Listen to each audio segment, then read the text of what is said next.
Hello, all. I'm back to give you another update. It's been a week since I've been out of the hospital and 8 days since the surgery. And today, the nurses took out the drain, so I no longer have the tubing inside of me with the bulb hanging from my shirts.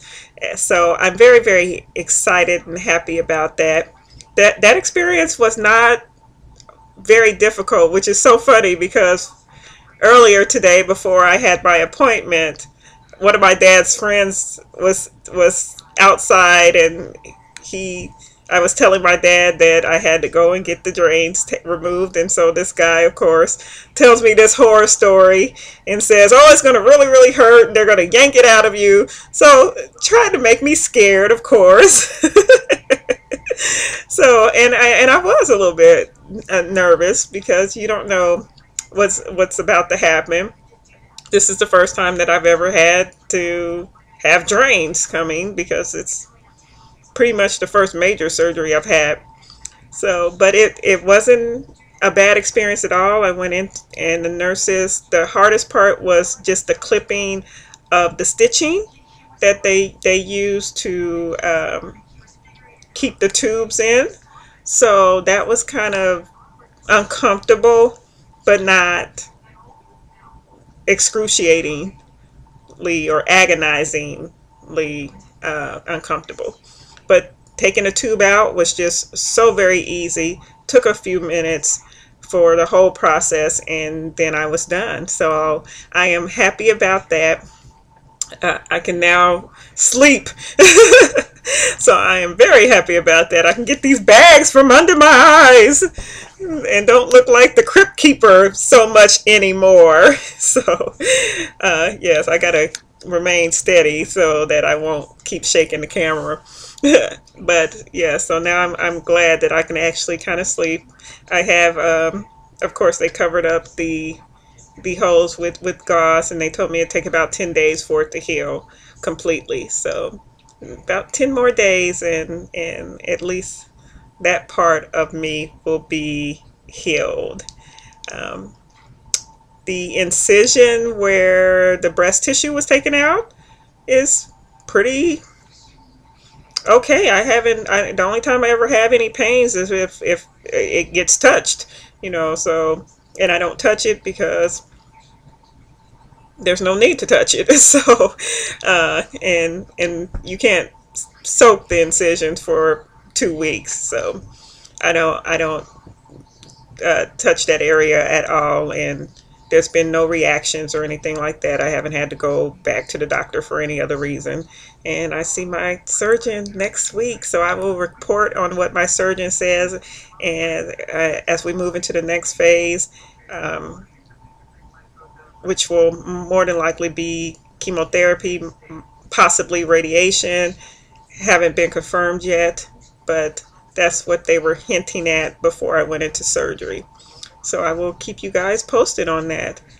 I wanted to talk today about reflections because when you're kind of laid up and or limited movement, limited mobility, you have time to reflect a lot, and you have time to think about yourself and some of the things that you do or haven't done. And so I've been kind of going through that, and as always, I told you before, from the very beginning, I knew that this journey was more of a spiritual journey for me than it was the physical journey. So I'm enjoying the physical journey for the most part. I must admit, though, I did tell my dad that on Sunday, I said, I'm not having fun anymore. This isn't fun anymore. I don't like this. So, because you get tired of just kind of laying around and not being able to do a whole lot. But it's all good. Um, but I have been thinking a lot about how much we take for granted here in this life. And especially those of us who can do a lot of things. We take things like not being able to walk very fast, or not being able to move an arm. We take all of that stuff for granted. Being able to hold a plate or brush your teeth or brush your hair. I broke down earlier over the weekend because I was trying to brush my hair and I could not brush my hair. So my hair is in disarray and I'm wearing a wig, and I'm not ashamed to say I'm wearing a wig because I might end up having to wear wigs if I go through chemotherapy. So I'm wearing a wig now. It's a little out of place, but that's okay. But we take a lot of that stuff for granted. And I really have a lot of admiration. I've already always had admiration for people with disabilities anyway. But being in this predicament of where I can't really move my arm, um, and because it is my left side, that has more bearing on me because I am left handed. And so a lot of things I can't do because I never learned to be ambidextrous, and so my right arm is my weaker arm. So I have two weak arms that to work with, and we take that kind of stuff for granted. And so I really admire people with disabilities because even though in my limited mobility for the however long this lasts, I know that at one point this will pass and I won't have this feeling anymore. But people with physical disabilities, they have to deal with it day in and day out. And so when I think about people who have tremendous strength, those are really our heroes. Our heroes are the people with limited mobility, in my opinion, that continue to go day in and day out. I don't think no life is completely happy all the time. So it's okay to be upset or saddened or depressed or jealous or anything like that. But it's how you continue to handle it. It's about you getting up that next morning. So a lot of times we don't experience that kind of loss or pain unless we're grieving. And so kudos to all the people out there to have disabilities, especially my former client and friend, Mike Breedy. Just had to give you a shout out there, Mike, that because I've always thought that you are an extraordinary person. And so now the rest of the world thinks knows you're an extraordinary person too.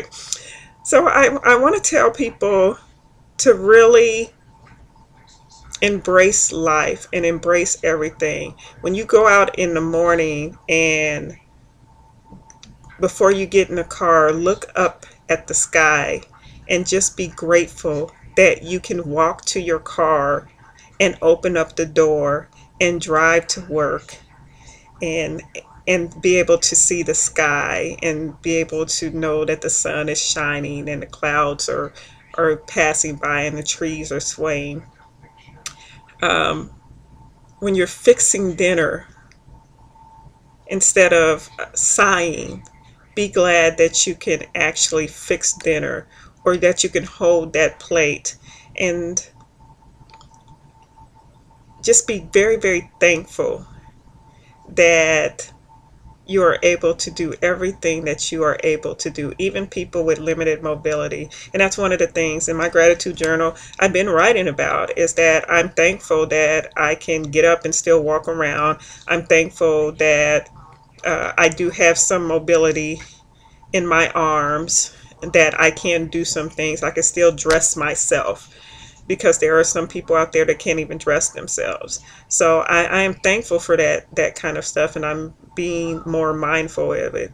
Being a parent of a child with autism, um, I am even now even more appreciative of my daughter and everything that she goes through in her mind. And not that I never thought about it before, I've always thought about it, but I'm more appreciative of her and everything that she goes through, knowing that she has autism and knowing that that's different, that it's a different processing.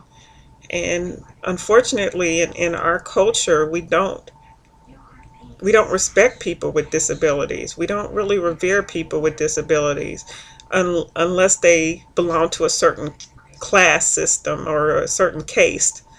But for the rest of us, people that aren't considered worthy or valued, people with disabilities are just kind of looked down upon. They're shunned and they're thrown away. And we don't understand the strength that these people have and the wonder, the full of wonder that these people have. These extraordinary people, these, in my opinion, superheroes. So next time you see someone who has limited mobility or deal with someone who has a disorder that they have to deal with day in and day out,